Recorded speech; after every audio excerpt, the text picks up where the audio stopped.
कन्हैया जी, आपने मोदी जी की बात किया, योगी जी का बात किया, कहीं पे भी राहुल गांधी का बात नहीं किया।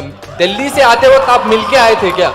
और दिल्ली से आते वक्त राहुल गांधी कौन है? और सुनिए, आप इक्वालिटी की बात कर रहे हैं। कौन राहुल गांधी? आपने इन्हें कौन Rahul hello Gandhi? Hello hello, आपका प्रश्न राहुल गांधी के बारे में क्यों नहीं बताएं? बस यही है, और कुछ है? हो गया। इक्वालिटी की बात करते करते आपने सिर्फ बीजेपी को टारगेट किया, जो 5 साल से अभी आई है। 60 इयर्स जो बाद में कांग्रेस ने किया, उसका कुछ नहीं देखा आपने, उसका एक भी नहीं देखा। जो दिखा योगी जी, आपका प्रश्न मोदी। है, आप सुने ही नहीं, आप ध्यान ही नहीं दिए। लाल बहादुर शास्त्री 1904 में पैदा हुए, मुगल सराय में पैदा हुए, 1952 में रेल मंत्री बने, और एक बार रेल दुर्घटना हो गई थी तो उन्होंने कहा कि हम इस्तीफा दे देंगे। ये 2014 से पहले की घटना है ना? ये 2014 से पहले की घटना है कि 2014 के बाद की घटना है? 2014 के बाद जो हुआ कि मुगल सराय स्टेशन का नाम बदल करके दीनदयाल उपाध्याय के ऊपर रख दिया गया। तो आप मुझे बताइए कि इस देश में जो सरकार है, सवाल उससे पूछा जाए कि नेहरू से पूछा जाए? क्या आप बता दीजिए। ये तो वही बात हो गई ना, इस पे हमने बात की, हमने कहा आपको। देखिए, ये एकदम जानते हैं संबित पात्रा स्टाइल सवाल है।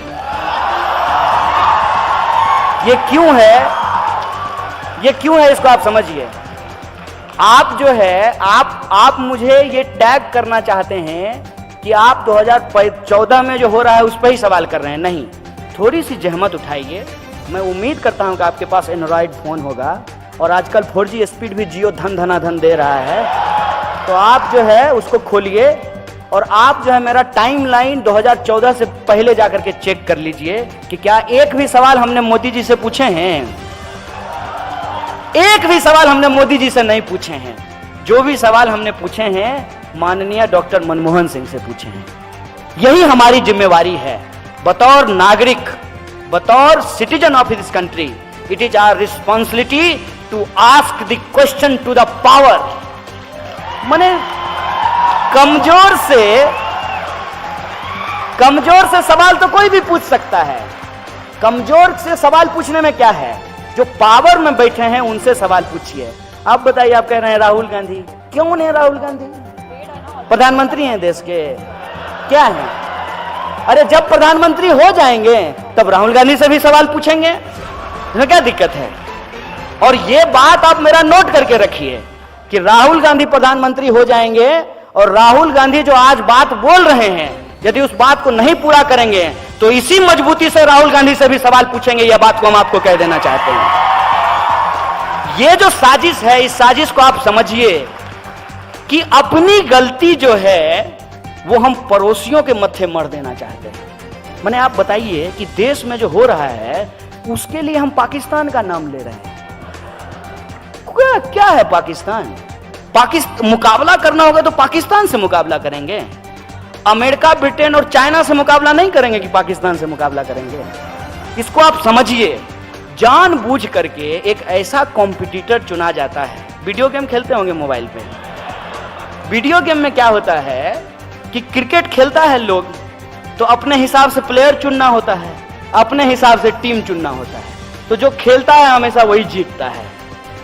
ये देश में वही हो रहा है।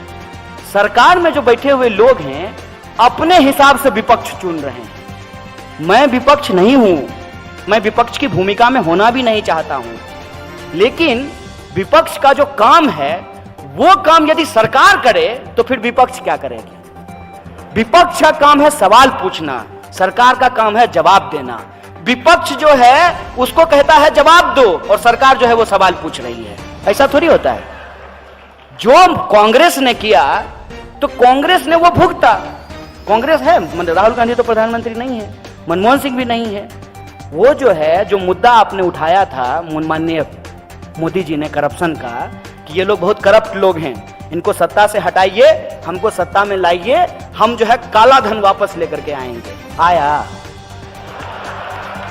और क्या कहे थे कि हम 2 करोड़ जो है रोजगार पैदा करेंगे, मिला। बोले थे महंगाई कम कर देंगे। जाते हैं ना, फिर हंसता हुआ नूरानी चेहरा प्रधानमंत्री का पेट्रोल पंप पे देख के लगता है कि काश जो है, काश मोदी जी का, जैसे उन्होंने प्रचार में 3D फोटो मोदी जी का घूमता था एकदम ऐसे चलते हुए 3D। हमको तो मन करता है कि पेट्रोल पंप वाले को कहें कि यार यहाँ भी 3D फोटो लगा दो प्रधानमंत्री का। कम से कम ये देख के तो महसूस हो कि असली प्रधानमंत्री हैं, देख रहे हैं। पेट्रोल का दाम जो बढ़ रहा है वो रोज देख रहे हैं, ये एहसास तो हो। ये सवाल किससे पूछा जाए बताइए? वो जानते हैं क्या करते हैं? ये सवाल वो JNU पे के ऊपर रख देते हैं, ये सवाल वो हमारे ऊपर रख देते हैं। ये सब आप तो आप शरीफ आदमी हैं, आप बहुत अच्छे तरीके से पूछें। लोग जानते हैं हमको क्या कहता है? लोग तो कहता है कि ये क्या बोलेगा, ये तो देशद्रोही है। अब बताइए, ये भी सवाल सरकार से पूछना चाहिए, तो हमसे पूछ रहा है। देश में गृह मंत्री हैं, कड़ी निंदा करते रहते हैं इसे हाथ हिला के। देश में जब गृह मंत्री हैं, देश में कानून है, देश में न्यायपालिका है। अगर हमने देश के खिलाफ कुछ बोला है तो हमको पकड़ करके जेल में डालिए। टैक्स का पैसा तो आप बर्बाद कर रहे हैं साहब, कि हमको जेल में डालने की बजाय हमको बॉडीगार्ड देकर के दुनिया घुमा रहे हैं, देश घुमा रहे हैं। ये सवाल किससे पूछना चाहिए? सरकार से ना, कि देश में अगर कहीं कुछ हो रहा है गलत, कुछ भी गलत, अगर मान लीजिए किसी ने नारेबाजी कर दी है, हम तो नहीं किए हैं, अगर किए होते तो आपको भरोसा दिला देते हैं। ये लोग डर की सत्ता कायम करना चाहते हैं, लोगों के सामने एक ऐसा तोहमत लगाते हैं कि लोग चारों खाने चित हो जाएं। किसी भी इंसान के ऊपर एक ऐसा आरोप मर दो कि उसकी सारे के सारे सवाल की लेजिटिमेसी चला जाए। जो सवाल हैं वो सवाल पूछना ही बंद कर दे, उसको इतना डराओ।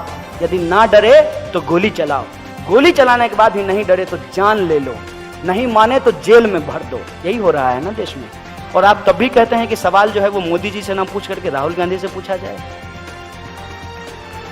सत्ता से सवाल पूछा जाता है साहब, और सत्ता से सवाल पूछना चाहिए।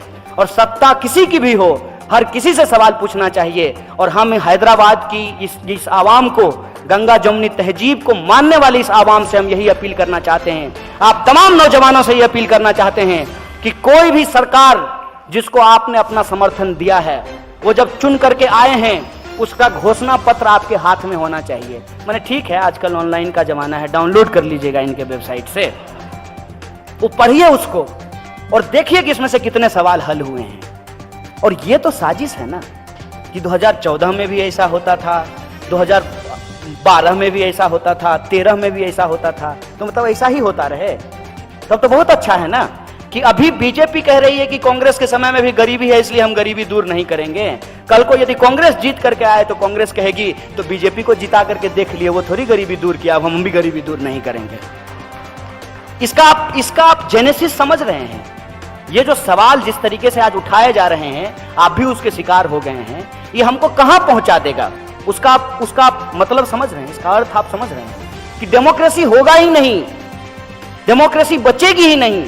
और इसका एक सबसे बड़ा जो खतरा हुआ है, एक आखिरी बात आपके सवाल को रिस्पॉन्ड करते हुए कहता हूं कि इस देश के एक पार्टी के एक अध्यक्ष को ये हिम्मत कहां से आती है कि वो कहते हैं कि 50 साल राज करेंगे। Who are you? राज करेंगे? ये भाषा कहां से आई है? कैसे ये भाषा निकाल पाते हैं लोग?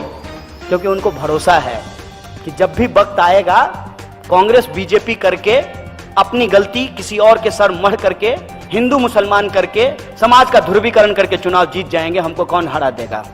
और हारने की स्थिति आएगी तो ईवीएम जिंदाबाद। ये जो स्थिति है, इस खतरनाक परिस्थिति को आप समझिए। कौन होगा प्रधानमंत्री? कौन होगा प्रधानमंत्री? अरे ये कोई मैंने रॉकेट साइंस है कि आपको समझ में नहीं आ रहा है कि कौन होगा प्रधानमंत्री? अरे जिसको जनता चुनेगी वो होगा प्रधानमंत्री, इसमें कौन सी बुराई है? लेकिन ये सवाल कैसे प्रोजेक्ट किया जा रहा है? ये सवाल ऐसे प्रोजेक्ट कर रहा है जैसे 2019 में चुनाव नहीं होगा, पार्लियामेंट्री डेमोक्रेसी नहीं होगी, WWF का फाइट जो है राहुल गांधी होंगे और दूसरे तरफ जो है मोदी जी होंगे, दोनों के बीच में फाइटिंग होगा और जो फाइटिंग जीतेगा वो देश का प्रधानमंत्री बनेगा। ऐसा है क्या? इस देश में 545 सीट पे चुनाव होना है।